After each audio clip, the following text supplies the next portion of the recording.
Okay, so I want to show today how I am rewiring my old solar panels with new wires.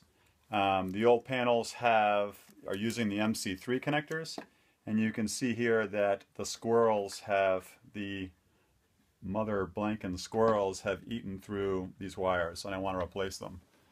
This is actually not too bad. You can see the squirrels really did some serious damage. The baby squirrels especially, the guys chew on everything. All right, so I'm not sure about how, if the evergreen panels have a pretty standard like connector box or not, or if there's a connector box, but this is what's in the evergreen solar one. You can see here it's got positive and negative, well labeled and that sort of thing. So I am just unscrewing these wires here.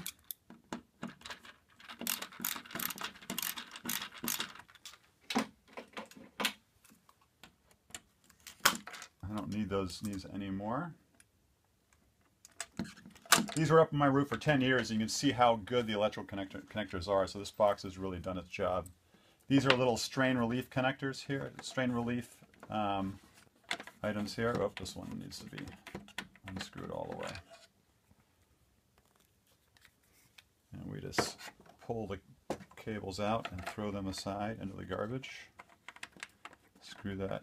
All of these connectors seem to be very much hand tight. And if you have decent strength hands, using tools you can over tighten things and break it. This is plastic and it can break. All right, so here's our female connector, which goes to positive. So I'll insert it here. Inside here is a little rubber weather protector that squeezes down on the wire and keeps water from getting up there, as well as it's a strain relief.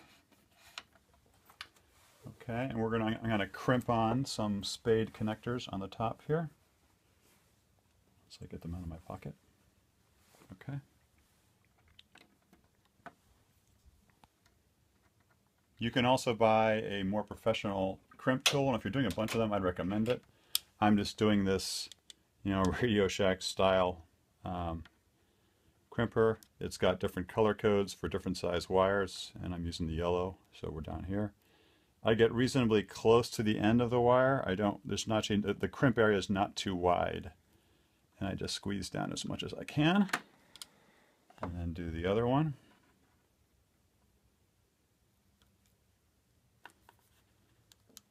Okay, that takes a bit of force. So again, using a nice crimp tool might help you there if you're doing a bunch of them. And then I pull it down and feed it on up there, positioning them right. Again, making sure the positive is here, but you want to make sure that this is the female connector here. This goes to positive. You want to make sure that goes to whatever the positive side is in your wiring box here. All right. So first, I now tighten these down. I usually push up on the wire a little bit.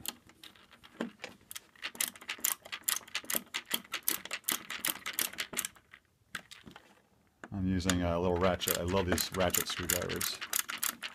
Okay. All right, there we go. All right, then I just hand tighten down the strain relief. Using two hands, gets it really nicely in there. Okay. And that's all she wrote. So nice and snug. We have the connectors nicely here. If you take a look, step back for a second. And if you take a look, you really want good overlap on both sides. This will allow you, if you're wiring your panels up here in series, like a lot of panels are, and I have a bunch of panels, you want to be able to go here, and you want to have the option of switching it like there.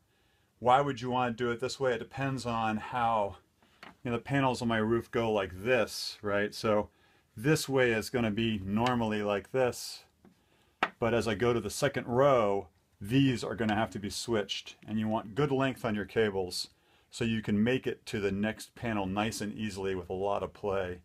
So whoever's doing the installation for you has a lot of room to maneuver. Then that's all, and we lock it down, and that's it.